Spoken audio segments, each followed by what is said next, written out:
pagi itu, alarm mendominasi kamarmu. Jam di rumahmu menunjukkan pukul 6.50. Wah, aku terlambat. Kamu pasti pernah bangun terburu-buru hingga melewatkan semua hal. Seperti sarapan. Banyak orang masih berpikiran kalau sarapan itu nggak penting. Bahkan beberapa dari mereka memilih tidak sarapan. Karena diet? Padahal selama kita tidur, tubuh tidak mendapatkan energi dalam waktu yang cukup lama. Oleh karena itu, sarapan berfungsi sebagai sumber energi pertama kita untuk memulai aktivitas dan menjaga tubuh agar tetap stabil. Jika kamu melewatkan sarapan, dalam penelitian, tubuh kamu bisa lebih mudah terkena resiko gangguan metabolik. Namun, banyak penelitian-penelitian mengenai hal ini dilakukan pada populasi umum. Padahal, terdapat kelompok-kelompok lain yang memang memiliki aktivitas lebih padat. Sehingga mereka merasa lebih efisien jika melewatkan sarapan. Contohnya, dosen universitas. Nah, karena itu, penelitian ini akan dilakukan kepada 176 dosen dari beberapa universitas di Peru. Kira-kira apa sih tujuan dari penelitian ini? Yuk kita bahas. Tujuan dari penelitian ini adalah untuk memahami hubungan antara frekuensi sarapan dengan risiko kardiometabolik pada dosen universitas. Secara spesifik, penelitian ini ingin melihat apakah kebiasaan sarapan itu baik jarang, kadang-kadang, atau rutin berkaitan dengan berbagai indikator kesehatan seperti indeks massa tubuh, lingkar pinggang, kadar glukosa darah, serta profil lipid seperti kolesterol dan trigliserida. Selain itu, penelitian ini juga bertujuan mengidentifikasi bagaimana pola sarapan dapat mempengaruhi resiko penyakit metabolik dan kardiovaskular secara keseluruhan. Dengan kata lain, studi ini mencoba menjawab apakah kebiasaan sederhana seperti sarapan bisa berdampak signifikan terhadap kesehatan metabolik seseorang. Penelitian ini menggunakan desain cross-sectional, yaitu pengambilan data pada satu waktu tanpa adanya follow-up. Sehingga penelitian ini bertujuan untuk melihat hubungan bukan sebab akibat secara langsung. Data yang dikumpulkan terdiri dari kuesioner untuk mengetahui frekuensi konsumsi sarapan serta pengukuran langsung yang meliputi indeks massa tubuh, lingkar pinggang, kadar glukosa darah, dan profil lipid seperti kolesterol dan trigliserida. Penelitian ini dilaksanakan pada periode Desember 2019 hingga Februari 2020. Populasi penelitian adalah dosen dari universitas swasta di Lima, Peru, dengan jumlah sampel sebanyak 176 responden yang dipilih menggunakan teknik convenience sampling. Teknik ini dipilih karena kemudahan akses terhadap responden, namun memiliki keterbatasan dalam hal generalisasi hasil penelitian. Adapun kriteria inklusi dalam penelitian ini adalah responden yang bersedia berpartisipasi dan menandatangani informed consent. Sedangkan kriteria eksklusi meliputi responden yang tidak memberikan persetujuan, memiliki data yang tidak lengkap, sedang menjalani pengobatan medis, serta memiliki penyakit kronis seperti diabetes mellitus, penyakit kardiovaskular, dislipidemia, dan hipertensi. Sebanyak 11 data responden dieliminasi karena tidak lengkap. Penetapan kriteria ini bertujuan untuk mengurangi faktor perancu, sehingga hubungan antara frekuensi sarapan dan risiko kardiometabolik dapat diamati dengan lebih jelas. Meskipun hal ini juga membatasi generalisasi hasil penelitian ke populasi yang lebih luas. Nah, selanjutnya, mari kita bahas terkait variabel dan juga metode pengukuran. Variabel dalam penelitian ini terdiri dari beberapa bagian utama, yaitu frekuensi sarapan sebagai variabel utama, kemudian parameter antropometri, parameter biokimia, serta sosiodemografi sebagai variabel pendukung. Kita bahas terkait frekuensi sarapan ya teman-teman. Frekuensi sarapan diukur menggunakan kuesioner standar, di mana responden diminta menjawab seberapa sering mereka sarapan dalam 1 minggu dengan skala 0 sampai dengan 7 hari. Hasilnya kemudian dikategorikan menjadi 3 kelompok, yaitu 0 sampai dengan 2 hari dianggap jarang atau tidak pernah, 3 sampai dengan 5 hari dianggap sedang, 6 sampai dengan 7 hari dianggap rutin. Selanjutnya, kita bahas terkait parameter antropometri. Parameter antropometri yang digunakan dalam penelitian ini meliputi indeks massa tubuh atau BMI dan lingkar pinggang. BMI diukur menggunakan timbangan mekanis yang telah dikalibrasi, kemudian dihitung dengan rumus berat badan dibagi tinggi badan kuadrat dalam satuan kilogram per meter kuadrat. Klasifikasi BMI dibagi menjadi dua, yaitu kurang dari 25 dianggap sebagai normal dan lebih atau sama dengan 25 dianggap sebagai overweight. Nilai 25 di sini merupakan satuan BMI, yaitu kilogram per meter kuadrat yang merupakan hasil perhitungan berat badan dibagi tinggi badan kuadrat. Nilai tersebut digunakan sebagai batas untuk menentukan apakah seseorang termasuk normal atau overweight.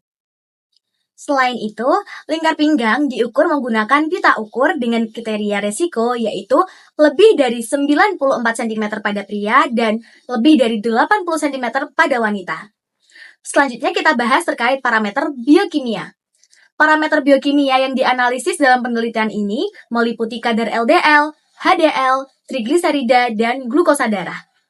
Pemeriksaan biokimia dilakukan menggunakan sampel darah sebanyak 5 mili yang diambil pada 2 jam pertama di pagi hari setelah responden berpuasa selama 12 jam. Analisis dilakukan dengan metode enzimatik kolometri yang dibaca menggunakan alat spektrofotometri untuk memastikan hasil yang akurat. Nah, kriteria yang digunakan adalah LDL tinggi jika lebih dari sama dengan 160 mg per dl. HDL rendah jika kurang dari 40 mg per dl pada pria dan kurang dari 50 mg per dl pada wanita. Serta trigliserida tinggi jika lebih dari sama dengan 200 mg per dl. Untuk glukosa darah, digunakan kadar glukosa puasa sebagai indikator dalam penelitian, yaitu kurang dari 110 mg per dl. Data yang terakhir yaitu data sosiodemografis, yang meliputi jenis kelamin, usia, asal daerah, status perkawinan, tingkat pendidikan, serta pola makan responden. Data ini digunakan sebagai variabel pendukung untuk melihat karakteristik subjek penelitian. Nah, selanjutnya mari kita bahas mengenai analisis statistik. Nah, bagaimana sih cara jurnal penelitian ini mendapatkan data-data untuk hasil penelitian? Yang pertama yaitu menganalisis secara deskriptif, di mana pada analisis deskriptif ini menggunakan dua uji, yaitu uji Kruskal-Wallis dan juga uji C-square. Nah, yang pertama, uji Kruskal-Wallis digunakan untuk data numerik atau kontinu yang digunakan untuk membandingkan rata-rata variabel kontinu seperti usia dengan antar kelompok frekuensi sarapan yang nantinya akan direpresentasikan dengan rata-rata dan standar deviasi. Nah, yang kedua ada uji C-square digunakan untuk data kategori, di mana uji C-square ini untuk melihat hubungan antara variabel kategorik, yaitu ada jenis kelamin, status pernikahan, pola diet, dengan frekuensi sarapan.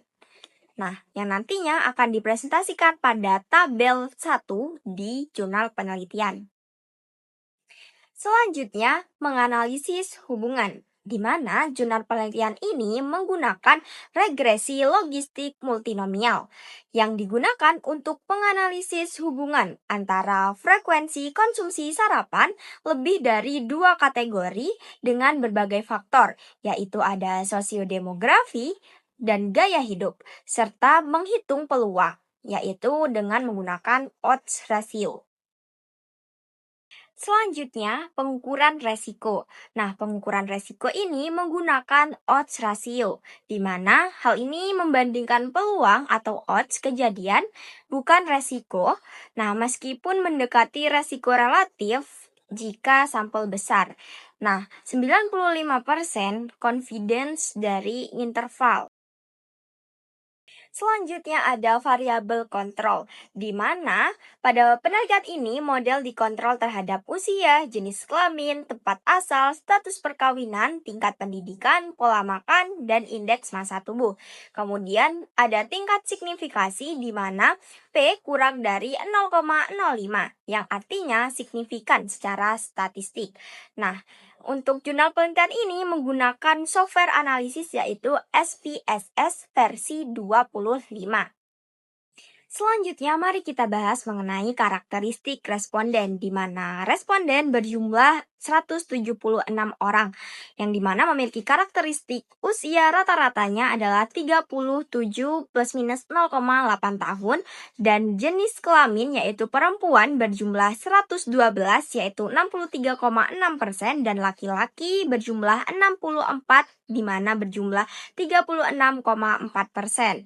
Nah, status pernikahan yakni menikah itu 91 dan yang belum menikah ada 85 orang. Dan untuk pada pola diet yaitu non-vegetarian berjumlah 106 dan yang vegetarian berjumlah 70 orang. Pada penelitian ini, ditemukan beberapa hasil penting terkait hubungan antara kebiasaan sarapan dengan risiko kardiometabolik. Yang pertama, prevalensi kelebihan berat badan paling tinggi ditemukan pada individu yang jarang atau tidak pernah sarapan, yaitu hanya 0-2 kali per minggu. Meskipun hasil ini tidak signifikan secara statistik, namun menunjukkan adanya kecenderungan bahwa melewatkan sarapan dapat meningkatkan risiko obesitas. Hal ini diduga karena gangguan metabolisme energi dan peningkatan asupan makanan di waktu berikutnya. Yang kedua, dilihat dari kadar kolesterol LDL, individu dengan kadar LDL yang lebih rendah cenderung berada pada kelompok yang rutin sarapan, yaitu 6-7 kali per minggu. Ini menunjukkan bahwa kebiasaan sarapan secara teratur berhubungan dengan profil lemak darah yang lebih baik. Yang ketiga, dari sisi kadar glukosa darah, individu yang sarapannya tidak konsisten, yaitu sekitar 3-5 per minggu, memiliki risiko lebih tinggi mengalami peningkatan kadar glukosa darah.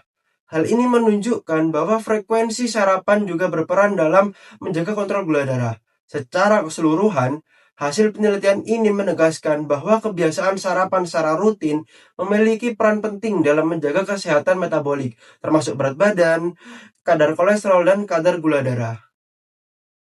Berdasarkan hasil penelitian yang tadi sudah dijelaskan, ditemukan bahwa frekuensi konsumsi sarapan memiliki hubungan dengan beberapa parameter kardiometabolik, khususnya kadar LDL dan glukosa darah. Walaupun beberapa variabel tidak menunjukkan perbedaan yang signifikan, ditemukan bahwa seseorang yang terbiasa melewatkan sarapan cenderung memiliki kondisi metabolik yang kurang baik dibandingkan seseorang yang sarapan secara rutin. Kira-kira mengapa ya hal tersebut dapat terjadi? Jawabannya adalah sarapan. Sarapan memiliki banyak sekali manfaat dan berperan penting dalam menjaga keseimbangan metabolisme tubuh. Salah satunya adalah menjaga regulasi nafsu makan. Seseorang yang sering melakukan sarapan akan memiliki nafsu makan yang baik sepanjang hari, sehingga mencegah konsumsi makanan yang berlebih, terutama makanan yang tidak sehat seperti makanan yang mengandung lemak dan gula. Sebaliknya, apabila seseorang melewatkan sarapan, maka akan meningkatkan rasa lapar sehingga mereka tidak bisa menjaga kontrol nafsu makannya di waktu berikutnya. Selain itu, sarapan juga berperan dalam menjaga keseimbangan energi tubuh, di mana konsumsi sarapan dapat mendistribusikan energi secara lebih merata sepanjang hari sehingga tubuh dapat memanfaatkan energi tersebut secara optimal. Sebaliknya, tanpa sarapan, tubuh akan mengalami ketidakseimbangan energi sehingga berpotensi terhadap peningkatan berat badan. Selain itu, sarapan juga berpengaruh terhadap metabolisme, lipid, dan glukosa, di mana seseorang yang sarapan secara rutin sering dikaitkan dengan profil lipid dan glukosa yang lebih baik dan stabil. Hal ini kemungkinan disebabkan oleh pemilihan jenis makanan yang lebih sehat pada individu yang terbiasa sarapan, seperti sering mengkonsumsi buah-buahan, sayur-sayuran, biji-bijian utuh, atau protein tanpa lemak yang dapat membantu dalam menjaga kadar LDL dan glukosa darah yang lebih rendah dan stabil. Penelitian dari jurnal yang kami bahas ini memiliki beberapa keterbatasan dalam menginterpretasikan hasil. Yang pertama, desain penelitiannya yang bersifat cross-seksional, di mana penelitian hanya dilakukan dalam satu waktu, sehingga tidak dapat menjelaskan hubungan sebab akibat secara pasti antara frekuensi konsumsi sarapan dengan penyakit kardiometabolik. Yang kedua, jumlah sampel yang relatif terbatas dan penggunaan metode non probabilitas, sehingga hasil tidak dapat disamaratakan secara luas. Yang ketiga, penggunaan formulir frekuensi sarapan yang tidak komprehensif, di mana formulir hanya berisi pertanyaan mengenai frekuensi konsumsi sarapan, tetapi tidak secara detail menanyakan apakah makanan yang dikonsumsi tersebut sehat atau tidak, dan sebagainya. Yang keempat, Faktor-faktor lain yang dapat mempengaruhi seperti aktivitas fisik dan pendapatan tidak dievaluasi secara lebih lanjut. Yang kelima, tidak dilakukannya pengukuran lingkar pinggul sehingga rasio antara pinggang dan pinggul tidak dapat dianalisis. Dan yang terakhir, faktor-faktor antropometri seperti berat badan dan lingkar pinggang hanya dilakukan sekali sehingga apabila terdapat variasi, pengukuran tidak dapat diketahui. Berdasarkan penelitian yang tadi sudah kami jelaskan, dapat disimpulkan bahwa frekuensi konsumsi sarapan memiliki hubungan dengan kondisi kardiometabolik, di mana frekuensi konsumsi sarapan secara teratur dapat menurunkan resiko penyakit kardiometabolik dan memperbaiki profil metabolik seperti kadar lipid dan glukosa. Oleh karena itu, konsumsi sarapan secara teratur perlu dipromosikan sebagai bagian dari pola hidup sehat untuk pencegahan penyakit kardiometabolik.